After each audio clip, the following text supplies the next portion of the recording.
jour, on a arrêté de poser des questions. Pas parce qu'on a trouvé les réponses, mais parce qu'on a trouvé du confort. La curiosité, autrefois un moteur, est devenue une menace. Et penser? Un effort devenu suspect.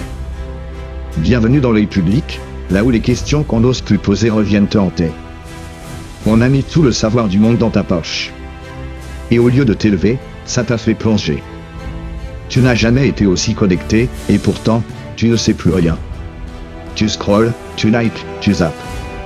Mais tu ne creuses pas. Pourquoi chercher, quand l'algorithme te donne déjà ce que tu veux croire? La curiosité est morte le jour où le confort est devenu prioritaire. Et aujourd'hui, tu veux tout, sauf réfléchir.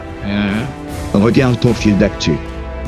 Des titres, des images, des chocs émotionnels.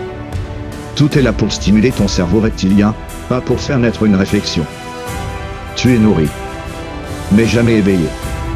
Tu consommes des faits, mais tu ne les digères pas. Tu regardes des documentaires, mais tu oublies tout à la fin du générique. Tu t'informes comme tu grignotes, vite, distraitement, sans fin. À une époque, lire un livre complexe était un acte noble. Aujourd'hui, c'est le trop long. Trop chiant. Pas rentable. Penser est devenu une perte de temps. Douter est devenu un défaut. Et surtout, chercher par toi-même est devenu dangereux. Tu pourrais tomber sur une source non validée. Un point de vue non conforme. Un doute subversif. Alors tu restes là, à répéter ce qu'on t'a déjà mâché. L'algorithme te connaît mieux que toi. Il sait ce que tu veux entendre. Il te nourrit de certitude. Et tu l'aimes pour ça. Mais ce qu'il ne fait jamais, c'est te pousser vers l'inconnu. Le véritable savoir, le vrai questionnement, commence là où tu n'es pas à l'aise. Mais l'algorithme te protège. Il t'infantilise.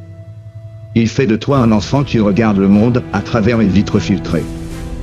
Dès l'école, on t'a appris à répéter, pas à questionner. Les bons élèves sont ceux qui ne dérangent pas. Les bons citoyens sont ceux qui ne se posent pas de questions. Tu crois que tu penses? Tu récites. Tu crois que tu analyses. Tu réagis. On t'a appris à obéir à l'opinion dominante, pas à la démonter. Et tu trouves ça normal. Parce que penser, ça fatigue. La curiosité est une révolte. Elle dérange. Elle remet en cause l'ordre établi. Elle demande du temps, de l'effort, du courage. Mais dans un monde calibré pour la vitesse, être curieux, c'est devenir un virus. Alors on te guette de divertissement. On t'anesthésie avec des faits sans contexte. On t'offre la sensation de savoir, sans le poids de la responsabilité. Et le pire? Tu t'en contentes. Quand as-tu été curieux pour la dernière fois? Pas distrait. Pas curieux vite fait. Mais véritablement obsédé par une question. Prêt à chercher, à confronter, à douter? Tu ne t'en souviens pas? C'est normal. La société actuelle ne veut pas que tu te souviennes. Parce que si tu redeviens curieux, tu redeviens dangereux. Tu ne vis pas dans un monde d'ignorance. Tu vis dans un monde où l'information t'empêche de penser. Et c'est là tout le piège, tu te crois libre. Tu es juste fatigué. Mais la fatigue est un choix. Et penser reste un acte révolutionnaire. Je suis Lucien Eredus.